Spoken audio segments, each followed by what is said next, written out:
دنیا کی تاریخ کے 9 مشہور سپہ سالار سکندر اعظم، نپولین بوناپارٹ اور ایرون رومیل، ویسے تو یہ تینوں شخصیات دنیا کی مشہور اور کامیاب ترین جرنیل یا سپہ سالار شمار ہوتے ہیں، تاہم اس جملے میں انہیں بیٹل فیلڈ بمبلرز یعنی میدان جنگ کے اناڑی کہا گیا ہے۔ اس جملے کا مقصد ان تینوں کی قابلیت کو کمزور ظاہر کرنا نہیں، بلکہ عظمت کا مطلب واضح کرنا ہے کہ جب ہم ان جیسے عظیم جرنیلوں کو دیکھتے ہیں تو ہمیں یہ معلوم ہوتا ہے کہ عسکری بڑائی یا عظمت کیا ہوتی ہے، کیونکہ یہ لوگ اس عظمت کی بلند ترین مثالیں ہیں۔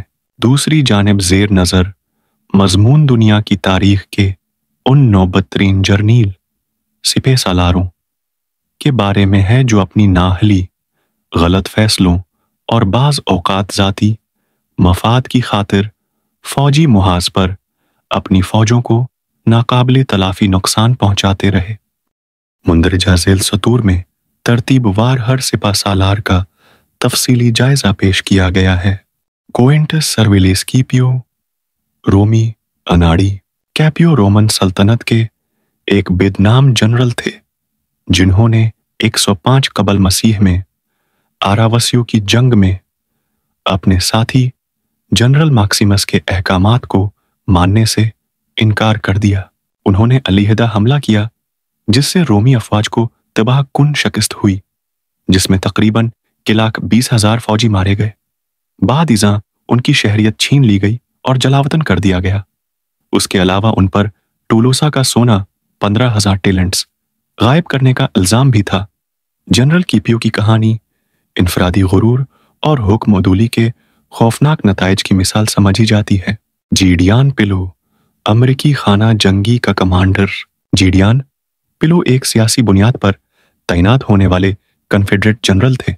انہوں نے میکسیکن امریکن جنگ میں بھی احمقانہ حرکتیں کیں، مثلاً اپنی فوج کو قلعے کی غلط سمت خندق کھودنے کا حکم دیا۔ خانہ جنگی میں فورٹ ڈونلسن کا دفاع کرنے میں ناکام رہے، جہاں 15,000 فوجی ہتھیار ڈالنے پر مجبور ہوئے۔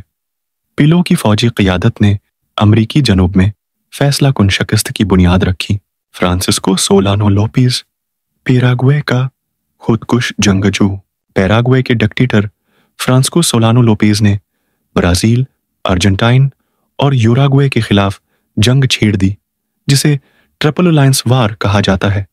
اس جنگ میں پیراگوے کی آدھی آبادی ختم ہو گئی اور 90% فوجی مارے گئے۔ لوپیز نے اپنے رشتہ داروں سمیت سینکڑوں لوگوں کو قتل کروایا اور بالآخر خود جنگ میں مارا گیا۔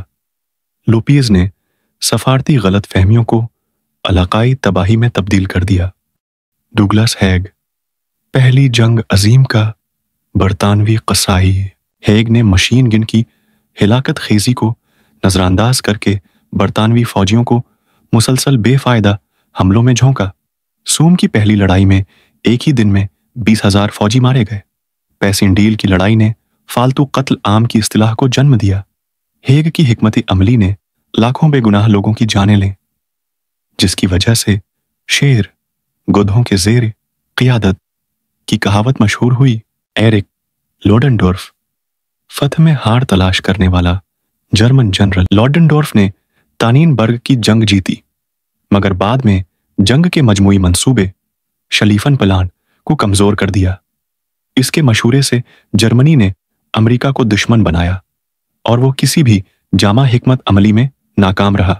بعد ازاں اس نے پیٹھ میں خنجر کا مفروضہ پھیلایا جو ہٹلر کے اقتدار میں آنے کا سبب بنا۔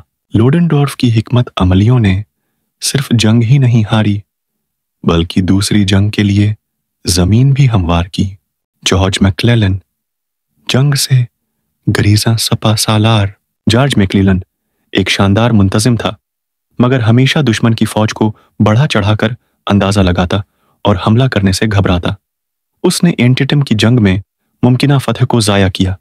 بعد میں وہ صدر لنکن کے خلاف صدارتی الیکشن میں ناکام امیدوار بنا۔ میککلیلن کی سستی اور ہچکچاہٹ نے خانہ جنگی میں یونین کے اہم مواقع ضائع کیے۔ پیئر دے ویلینوو، نیوی کا اناڑی جنرل۔ یہ فرانسیسی ایڈمرل نیلسن سے ٹکرانے میں بار بار ناکام ہوا۔ ٹریفلگر کی جنگ میں اس کی قیادت میں فرانس نے 20 بحری جہاز گنوائے، جبکہ برطانیہ کا ایک بھی نہیں ڈوبا۔ جنگ کے بعد اس نے خودکشی کر لی۔ نیپولین کے بریٹن پر حملے کے خواب کو ولنو کی بحری ناکامی نے دفن کر دیا۔ انٹونیو لوپیز دے سانتا آنا، موقع پرست مکاری۔ سانتا آنا میکسیکو کا بار بار بدلنے والا حکمران تھا، جو اکثر دشمنوں سے دوستی کر کے موقع پر اقتدار پر قبضہ کرتا اور پھر انہی کو دھوکہ دیتا۔ الیمو کی جنگ جیتنے کے باوجود سان جیسنٹو میں شکست کھائی اور متعدد بار جلاوطنی کا سامنا کیا۔ سانتا آنا کی سیاسی قلابازیاں اور میدانی جنگ میں ناکامیاں اس کی بدنامی کی وجہ بنے۔ ولیم ہل، موت کی سزا پانے والا امریکی جنرل۔ سال 1812 کی جنگ میں ولیم ہل نے کینیڈا پر حملہ کیا مگر کامیاب نہ ہو سکا۔ وہ فورٹ ڈیٹرویٹ بغیر لڑے دشمن کے حوالے کر بیٹھا، جبکہ دشمن اس سے تعداد میں کم تھا۔ واپسی پر عدالتی جنگ میں مجرم قرار پایا اور صرف صدر میڈیسن کی مداخلت سے سزائے موت سے بچ سکا۔